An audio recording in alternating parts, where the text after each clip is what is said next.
রোহিত শর্মার অবসরের পর সবাই ভেবেছিল হার্দিক পান্ডিয়াই হবেন ভারতের পরবর্তী টি-20 ক্যাপ্টেন, কিন্তু সবাইকে চমকে দিয়ে দায়িত্ব পেয়ে গেলেন সূর্যকুমার যাদব।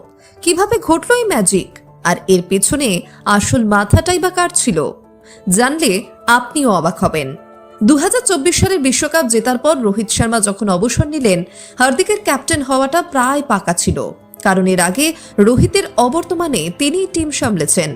এমনকি আইপিএলে মুম্বাই ইন্ডিয়ান্সেও রোহিতকে সরিয়ে তাকেই ক্যাপ্টেন করা হয়েছিল। কিন্তু শ্রীলঙ্কা সিরিজের আগে হঠাৎই সব হিসেব বদলে যায়। খোদ সূর্যকুমার নিজেই জানতেন না তিনি ক্যাপ্টেন হতে চলেছেন। সিরিজ শুরুর আগে হঠাৎ একদিন বোর্ডের তৎকালীন সচিব জয় শাহ ফোন করে সূর্যকে চমকে দিয়ে বলেন, টিমের পরবর্তী দায়িত্ব তোমার হাতেই। সূর্য ভেবেছিলেন সিরিজ নিয়ে হয়তো সাধারণ কোনো কথা হবে, কিন্তু এই খবর শুনে তিনি নিজেই অবাক হয়ে যান।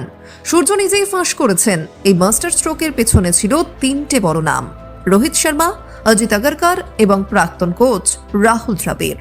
গৌতম গম্ভীর কোচ হওয়ার আগে রাহুল দ্রাবিড় দায়িত্ব ছাড়ার সময় নিজের মতামত জানিয়ে গিয়েছিলেন, আর সেই আলোচনা মেনেই এই বড় সিদ্ধান্ত নেওয়া হয়। শুধু ক্যাপ্টেন্সি নয়, হার্দিককে সরিয়ে সহ অধিনায়ক করা হয় অক্সর প্যাটেলকে। আর তারপর থেকে এই সূর্য অক্সর জুটিতে ভারত শুধু টানা সিরিজই জিতছে না, সম্প্রতি আরও একটি বিশ্বকাপও জিতে নিয়েছে। বোর্ডের সিদ্ধান্ত যে কতটা সঠিক ছিল তা আজ সবার সামনে স্পষ্ট।